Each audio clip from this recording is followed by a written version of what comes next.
आज हम एक ऐसी कहानी में उतरने वाले हैं जो हमें रिश्तों के सबसे अंधेरे कोनों में ले जाती है।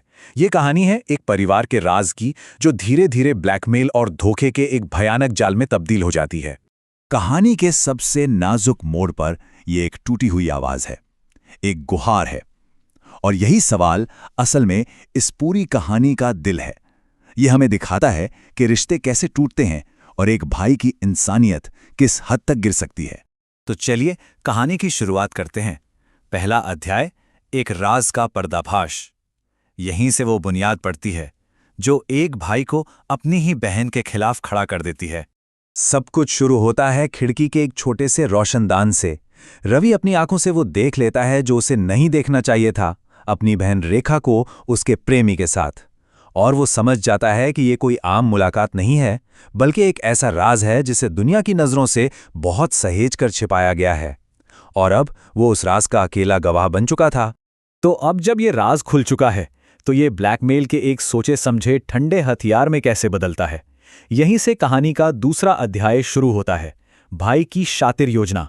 ये कोई गुस्से में उठाया गया कदम नहीं था। नहीं, रवि ने पूरी प्लानिंग की थी। एक एक कदम सोच समझकर, पहले सबूत इकट्ठा करना, फिर उन तस्वीरों को और साफ करना, उन्हें प्रिंट करवाना, और सबसे खतरनाक, सही मौके के लिए 2 महीने तक इंतजार करना। और फिर वो सही मौका आ ही जाता है। एक ऐसा दिन, एक ऐसा वक्त जब रेखा घर में पूरी तरह से अकेली और बेबस होती है। रवि ने यह पक्का कर लिया था कि जब वो अपनी चाल चलेगा तो उसकी बहन के पास मदद के लिए कोई नहीं होगा।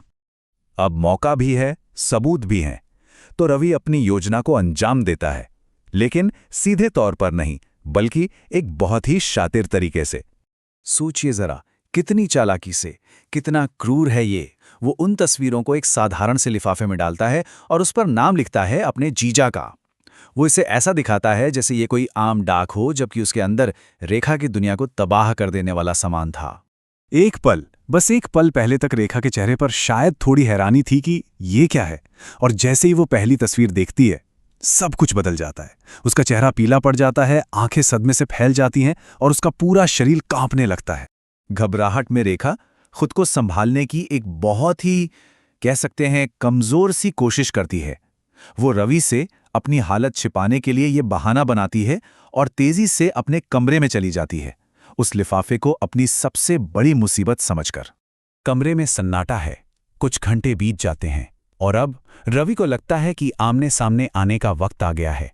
अब वो सीधे टकराव के लिए तैयार है। और देखिए वो कितनी मासूमियत का नाटक करते हुए बातचीत शुरू करता है। वो जानता है कि उसके फोन में क्या है और वो इस खेल को धीरे धीरे खेलना चाहता है, अपनी बहन को और तड़पाकर।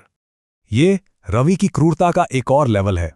वो पहले उससे कुछ नॉर्मल फैमिली फोटोज दिखाकर शांत करता है, एक झूठी सुरक्षा का एहसास दिलाता है, और फिर अचानक एक स्वाइप से वो तस्वीरें सामने ले आता है जो रेखा की इज्जत को तार तार कर सकती थी। और जैसे ही सच सामने आता है ना, रेखा का डर अब गुस्से में बदल जाता है। उसे यकीन नहीं होता कि उसका अपना सगा भाई उसके साथ ऐसा कुछ कर सकता है। उसका गुस्सा असल में उसके टूटे हुए भरोसे की चीख है। और फिर रवि बड़े आराम से, बिना किसी पछतावे के, ठंडी आवाज में अपना गुनाह कबूल कर लेता है। उसके इन शब्दों में कोई शिकन नहीं है। और यही वो पल है जब रेखा पूरी तरह से टूट जाती है, क्योंकि उसे एहसास हो जाता है कि वो भाग नहीं सकती। वो अपने ही भाई के जाल में बुरी तरह फंस चुकी है। लेकिन कहानी यहां खत्म नहीं होती, बल्कि यहां से ये और भी ज्यादा भयानक और घिनौना मोड़ लेने वाली है, जहां ब्लैकमेल का मकसद ही बदल जाता है। अब रेखा क्या करती? वो अपने बचाव में हर दलील देती है, अपनी मजबूरी बताती है, अपने अकेलेपन का जिक्र करती है, अपने सपनों का वास्ता देती है। वो उसे बार बार याद दिलाती है कि वो उसका भाई है, लेकिन रवि पर इन बातों का कोई असर नहीं होता। और ठीक इसी पल आता है वो सवाल जो सब कुछ बदल देता है। अब ये सिर्फ ब्लैकमेल नहीं है, ये कुछ और है। इस एक सवाल से रवि अपनी असली घिनौनी मंशा जाहिर कर देता है। वो तस्वीरें अब सिर्फ एक राज को दबाने का जरिया नहीं रहीं, वो एक हथियार बन चुकी हैं।